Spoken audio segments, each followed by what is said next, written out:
From the Times and the Sunday Times, this is The Story. I'm Manveen Rana.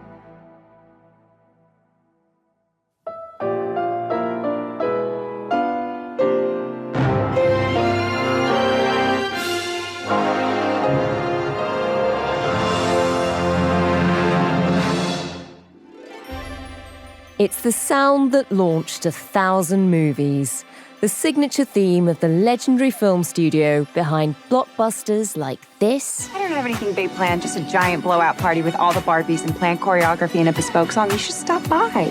So cool. And this. Let's put a smile on that face. And this. Of all the gin joints in all the towns in all the world, she walks into mine.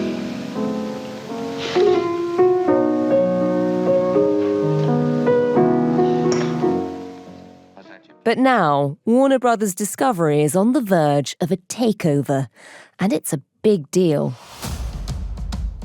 Even the president's getting involved. They have a very big market share. And when they have Warner Brothers, that share goes up a lot. So I don't know, that's going to be for some economists to tell. And I'll be involved in that decision too. He came up. Netflix, the world's biggest streaming giant, and Paramount, a rival studio, are both vying to buy Warner Brothers. But some in Hollywood are worried that any sale could spell the end of a creative force in cinema and accelerate the death of the industry. So are they right? And would either acquisition even be legal?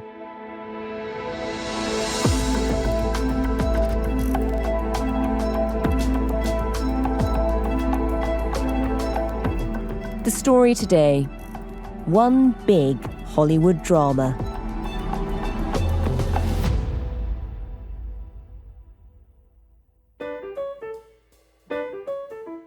My name is Kevin Maher, and I'm the chief film critic at The Times. Well, as chief film critic, just give us a sense of what an average week looks like. I mean, what have you watched this week, and what are those screenings like? Average week it starts Monday and Tuesday in the bowels of Soho, in underground screening rooms where 15 to 30 jaded, depressed, suicidal film critics gather and watch the slop that's given out. No, I'm being facetious. It's a fun gig. It is a very, it's an interesting gig, yeah, for loads of different reasons. But we watch, screenings from 10 a.m. The last one's usually sort of 3:30 till 5. And then you basically write for the rest of the week. Or if you're like me, you will do interviews with people who are in those films, aka stars and actors. And have you seen any good ones recently? Well, what are your recommendations right now? I'm always like 3 or 4 weeks ahead. This week, not so hot. I've just written some really savage reviews, but I adored Hamnet, the Maggie O'Farrell adaptation. Paul Mescal, Jessie Buckley, the Shakespearean story of grief. Greatest film of the year. It's coming out first week in January, and it's so sad, so moving. All life and art is contained therein. He's got more inside of him than any man I've ever met. Who are you looking for? William Shakespeare.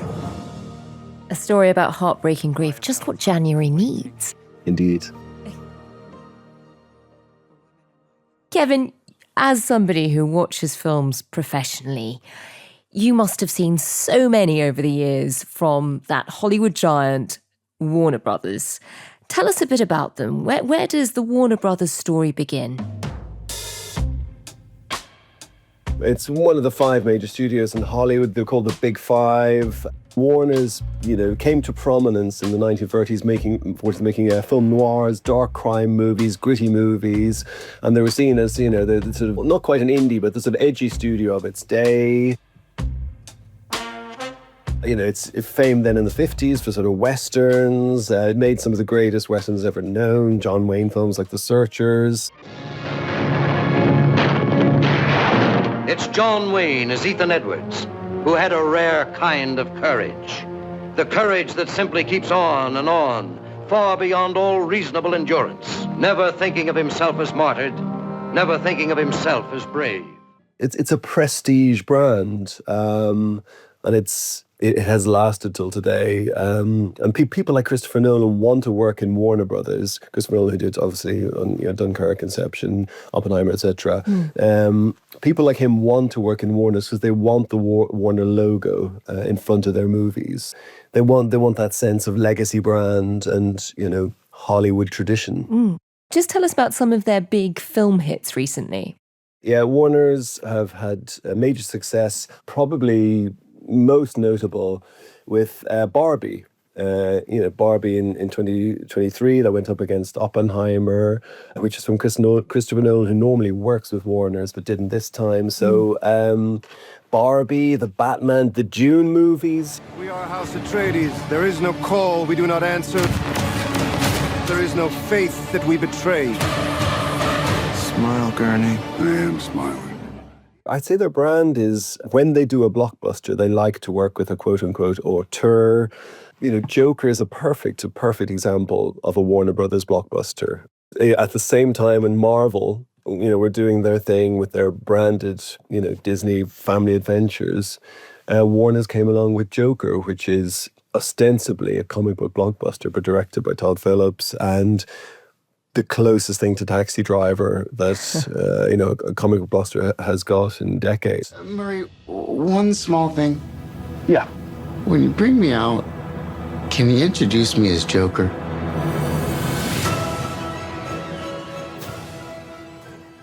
Those are big, big movies and big successes. Has the studio been struggling recently? I mean, despite those big successes and Oscar hopes for some of them, why is the studio even being sold? I think it's a corporate question. Okay, they had you can point to flops like sort of Shazam and Black Adam, but we're at such a stage in corporate ownership where a single or a handful of flops don't sink a studio. So it's not about the product, it's about the different strata of the organization and all the different entertainment brands it owns. And they're kind of overstretched in that term. But I genuinely don't think it's a question of they've made some poor qualitative choices in what they've produced. So if this isn't about the films, what's happening at the corporate level that means Warner Brothers could be sold? We called up a colleague across the pond to find out more. I'm Louisa Clarence-Smith, and I'm the US business editor at The Times. Louisa is based in New York and spends her time covering business, big deals, and the people who do them. So who is in the running to take over Warner Brothers? So on the one hand, we have Netflix, big streaming giant who most people are probably familiar with. And on the other hand, we have Paramount Skydance, which is a huge media conglomerate run by David Ellison.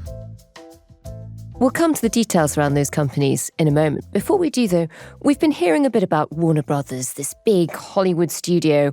When did the opportunity to buy it actually emerge? I mean, why is it for sale?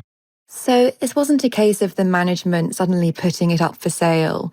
What happened was Paramount Skydance made an approach for the company in September. And previously, David Zaslav, the man who runs Warner Brothers, had been planning to split the company into two separate businesses, one holding the famous Warner Brothers studio and streaming assets like HBO, and the other company comprising its cable networks, so television channels like CNN. David Ellison, the man who runs Paramount Skydance, decided that he wanted to make an approach for the company to combine it with his conglomerate. And this is for the whole company. That process didn't seem to be getting anywhere, and then suddenly last week there was big news. Tell us about that.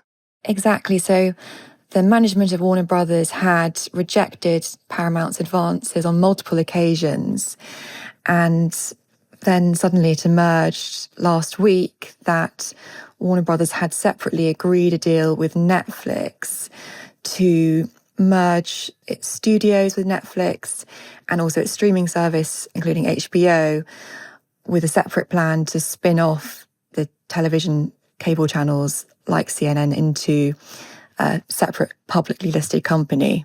So this would be Netflix, the streaming giant, stepping in basically to buy the film studio. Exactly, and the streaming services, so HBO. So it would make Netflix an even bigger, more powerful streaming giant on the global stage than it already is. And with this deal, it feels like it's turning into quite the soap opera. And it's not just because these are huge companies, it's because of the huge characters behind them. So just tell us about the person at Netflix who's really running this bid. Yeah, so Ted Sarandos is the co-chief executive of Netflix. He's a really fascinating character. He's very well respected. He dropped out of college to work in an Arizona video store. So not the most likely person to end up, running one of the biggest tech companies in the world. But from there, he ended up, working in sort of video rentals. He was then tapped by Reed Hastings, a man who co-founded Netflix, which was originally a sort of DVD mail-based rental service in the late 90s. And Ted Sarandos became their chief content officer, buying DVDs for the service. But things changed in 2007. Netflix became a pioneer of streaming when they saw the improvements that were happening with home internet connections. And Ted Sarandos eventually became co-chief executive, and he's credited with really transforming Netflix into a company which was going to produce its own original content that started with a $100 million investment in House of Cards, if you remember, the Kevin Spacey drama in about 2013. I have agreed to appear before this committee today because I'm guilty.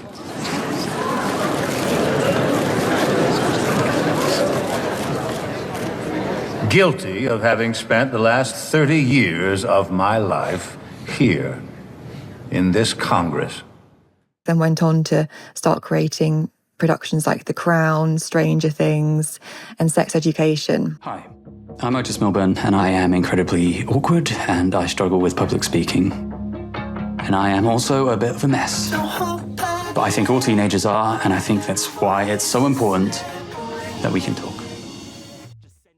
So Ted Sarandos has been there all the way through while they've become this great content creator, not just a body that was hiring out other people's content.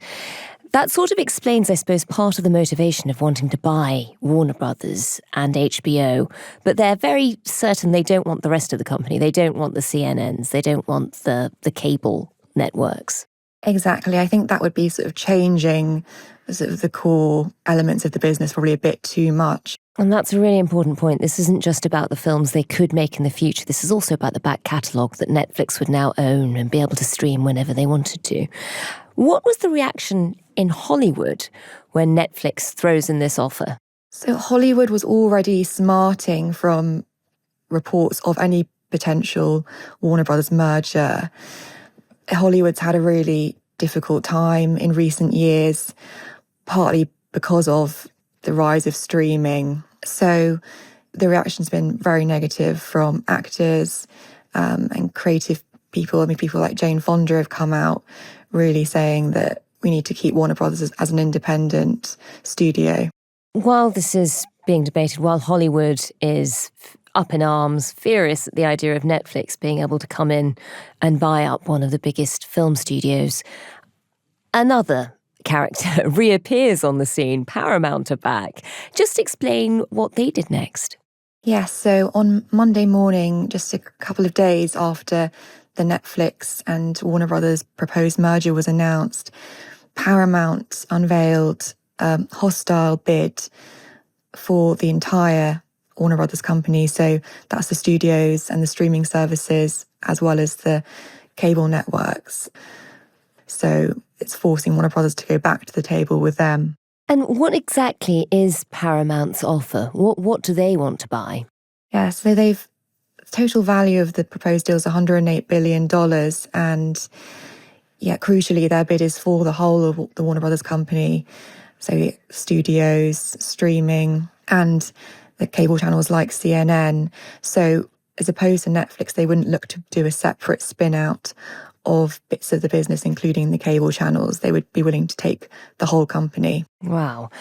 And just as you told us about Ted Sarandos, the man spearheading Netflix's bid, there are some interesting characters on the Paramount side too. Talk us through them. Paramount Skydance is led by David Ellison.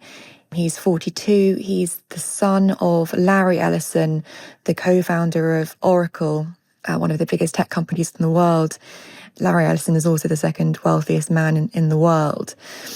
So David Ellison is the scion of this very wealthy family, but he started Skydance Media in 2010. So he's been very passionate about film for a long time. He is known to get directly involved in deciding on the production company's film slate, including the Top Gun Maverick. And he's very hands-on. Exactly. And only sort of earlier this year, he was behind the Skydance merger with Paramount to create this big company. And then when Paramount Skydance made their hostile bid on Monday, it emerged that they were backed by an assortment of interesting financial backers, including several Middle Eastern sovereign wealth funds, but also affinity partners, an investment firm led by Jared Kushner, who is President Trump's son-in-law. Suddenly back on the scene. Trump himself has weighed in this week. What's he saying? He has. First of all, on Sunday, he said that he did plan to be involved in deciding which party would potentially get Warner Brothers, because this is going to have to go through sort of an antitrust review by US regulators. So he could potentially try and influence their decision there to assess whether there are competition concerns. Both bosses of Netflix and Paramount have made direct overtures to Trump in recent weeks, trying to get him on side. But he said on Monday, he sort of dismissed suggestions that he might, have a favoured party already. So he's keeping his cards close to his chest at the moment in terms of whether and who he might support.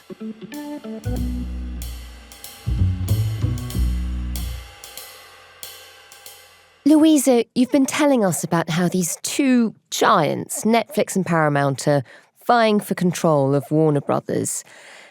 Paramount's isn't just a deal they've come up with the board. It would be a hostile takeover. Just explain what that means. How would that work? So a hostile takeover bid is when a company tries to buy another company without the approval of the target company's board of directors, and they go straight to shareholders saying, we've got this offer and we want you to look at it. That contrasts with the situation we had last week where shareholders were suddenly told, oh, Netflix has agreed a deal with Warner Brothers management for a merger. The board already supports it, and we want you to consider it and vote on it. So this basically cuts the management of Warner Brothers out of the process. Louisa, these are three of the biggest names in the entertainment industry. Netflix, Paramount, Warner Brothers. If either of those two big companies buys Warner Brothers, that becomes an absolutely huge behemoth across this industry. Is that allowed? There are certainly regulatory issues around it, and it is possible that regulators, both in the US and Europe, could say no, could reject the proposal of either merger. On the Netflix side, the main competition concerns are around Netflix combining with HBO to create such an enormous streaming giant. I think combined, they'd have about 30% of the US streaming market if the deal went ahead. On the other hand, you've got, Paramount, which generally people think would face less scrutiny in terms of competition issues. They have a much smaller streaming business. So in terms of the streaming part, they wouldn't sort of dominate such a big part of the market in the way that Netflix would if they got hold of HBO. But there would be risks around, they're still combining two major production studios. They could also face scrutiny over sort of sports rights and advertising concentration. And there are concerns sort of beyond creating monopolies. I mean, if the regulators go through with either of these deals, people are still worried about what might happen. Talk us through the concerns with Paramount. You explained that David Ellison bought it earlier this year. Have there been any concerns since he took the helm? I mean, their critics have pointed to the Ellison family's political connections with the Trump administration. There have been significant job cuts as a result of the Paramount Skydance merger, which the company said were sort of painful but necessary for long-term success. So there's worries that if another merger went ahead with Paramount and Warner Brothers, that there would be significant job cuts at a time when Hollywood's already seen a lot of consolidation and job cuts. And there have been suggestions that Ellison has very much wanted to influence the output of CBS's programming and change its direction politically. So naturally, there are sort of concerns that he would also potentially bring a different viewpoint and have a particular influence over broader film production and media output. And I guess those concerns around CBS, another huge news channel in America, would be reflected in the fact that they'd be buying CNN now too. So they would have a monopoly on TV news, really. And if that is being interfered with, if it does have a political opinion attached to it, people will be concerned. Yes, they will be. And on sort of a broader point as well, I mean, just the potential to own such a huge entertainment and media conglomerate that comes with an incredible amount of soft power. And, I think there are questions about behind the scenes, who will be influencing that. You've got, as I said, the Ellison family's close ties with part of the Trump administration, but also Jared Kushner's potential involvement and some Middle Eastern sovereign wealth funds. So who owns these companies does matter for their output and the future of Hollywood. And there will be concerns that you've got a tech giant, you've got people with very overt political views trying to own the narrative by owning all these news channels. But also, I guess that gets reflected in Hollywood too. There are concerns that Donald Trump is already trying to influence that sphere. Talk us through the worries. Yeah, so we know that Donald Trump has long had issues with Hollywood. He thinks of Hollywood as sort of run by a liberal elite, and there have been suggestions that it's become sort of too woke and hasn't been potentially reflecting broader the average Americans want from films. So this is really a chance, potentially, from Trump's perspective, to have more influence over Hollywood and potentially use this soft power to see production that's very much sort of pro-America, anti-woke, and all the other sort of things that he's interested in. So there are clearly huge concerns about Paramount, whether it's in the news sphere or in the film industry. What do they say in their defence? As far as I'm aware, they haven't responded to those concerns around sort of political influence. I think they'd probably dismiss them. Ultimately, they're still a business who are naturally going to want to create content which is popular with consumers.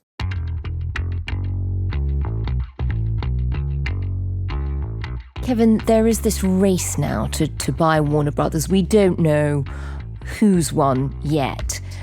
For you, as a film critic, what are your biggest fears about Netflix buying up Warner Brothers? How long do you have? Wow, that's it's just like the most ridiculous question because it's so conspicuous, all the problems. I'll do the film critics thing, the sort of cineast thing, which is the end of access to classic movies. Netflix will buy up Warner's entire library, and they'll do what they do now, which is they'll dribble out some titles for about 3 or 4 months, and they'll take them off the platform, then dribble some other titles out and take them off the platform. I am telling everybody I know to go to the bank, get a second mortgage, and just buy everything on Blu-ray, on 4K, and just buy, because your choice for what you want to see and the very idea of film history is now up for grabs, because a couple of technocratic Wallies in Silicon Valley will now be deciding what is film culture, because they will have access to all these incredible titles. Films like, Scorsese's favourite film, The Searchers with John Wayne, a Warner Brothers movie from 56, I think, that's now going to be like, how can I see The Searchers?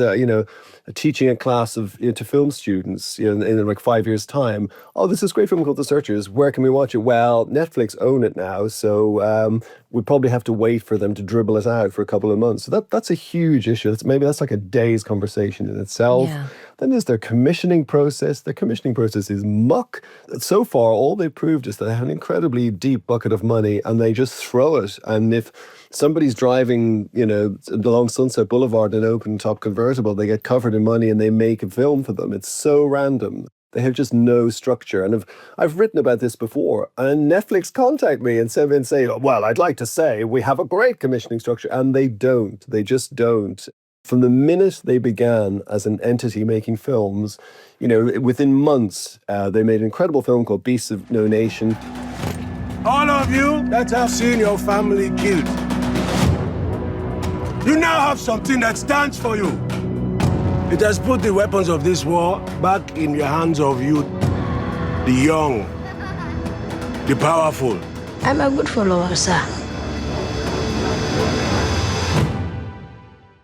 And then they dropped practically the week later Pee-wee's Big Adventure. And that for me just symbolizes them.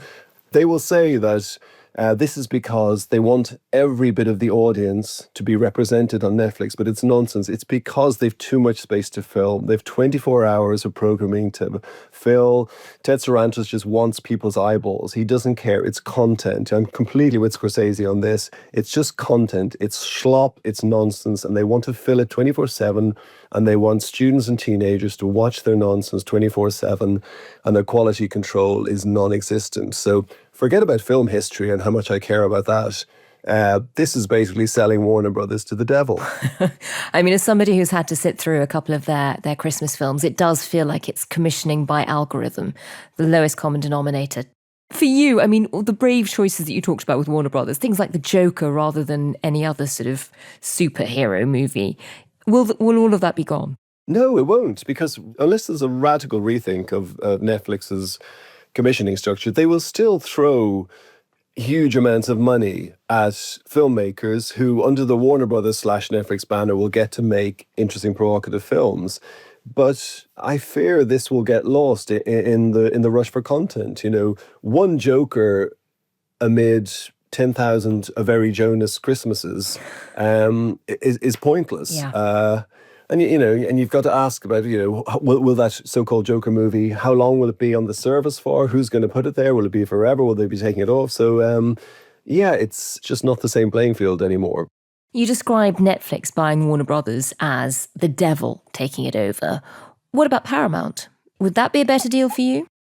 Yes, definitely. It's Paramount Skydance as well, which are a talented bunch of producers who have a good record with sort of theatrical movie making. I know this sounds really stupid and snobbish, but they go into a building every year that's, they go into a studio anyway every year that's over 100 years old, and they have an awareness of legacy and of what they're doing every day. They commission a film, and I know, I'm not stupid, they're just trying to make money, and they just want the latest Mission Impossible. That's a Paramount movie. They want a new Mission Impossible. They just want to make bucks, and everybody wants to drive flash cars and all that stuff. That all exists there in every aspect of film production. However, underneath it, they have an emotional attachment to what Paramount means and what the Paramount brand is, and that's connected to Hollywood, hundreds of years of filmmaking, theatrical experience, yada, yada, articulating some sort of great American storytelling tradition. And I don't believe that's in Netflix. With Paramount, though, people will say they've been bought by the Ellisons. This is Silicon Valley money. Are we sure that culture survives anyway? Well, not sitting on the board of Paramount, I can't honestly say that, but I'd like to think it. I'd like to think that they know what they're honouring when they make a Paramount movie, in the way that nobody knows what anyone's honouring when they make a Netflix film. Commentators who are talking about this deal this week seem to suggest that the original experience of watching a film, sitting in a cinema, the thing that made Warner Brothers such an icon and such a pioneer back in the 20s, all of that is now already a thing of the past. The death of cinema is inevitable. This is just the latest nail in the coffin. Everything will be about streamers. What do you think?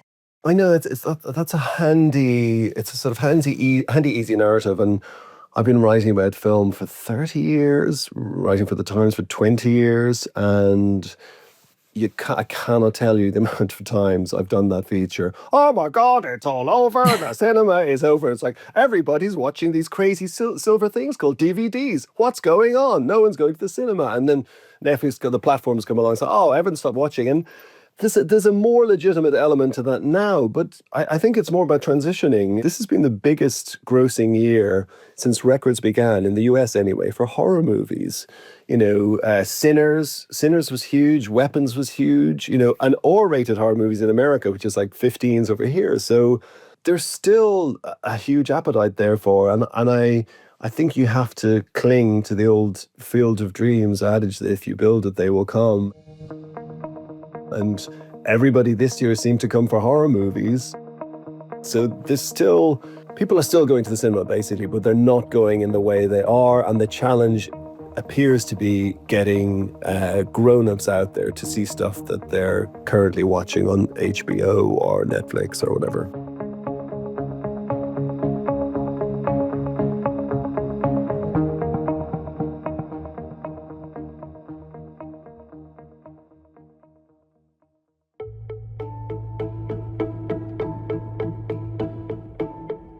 That was Kevin Maher, chief film critic at The Times, and before that, Louisa Clarence-Smith, our US business editor. The producers today were Harry Stott, Olivia Case and Shabnam Gurewal. The executive producer was Taryn Siegel, and sound design and theme composition were by Mal Assetto. If you can, do leave us a review wherever you get your podcasts. Thanks for listening. We'll be back tomorrow.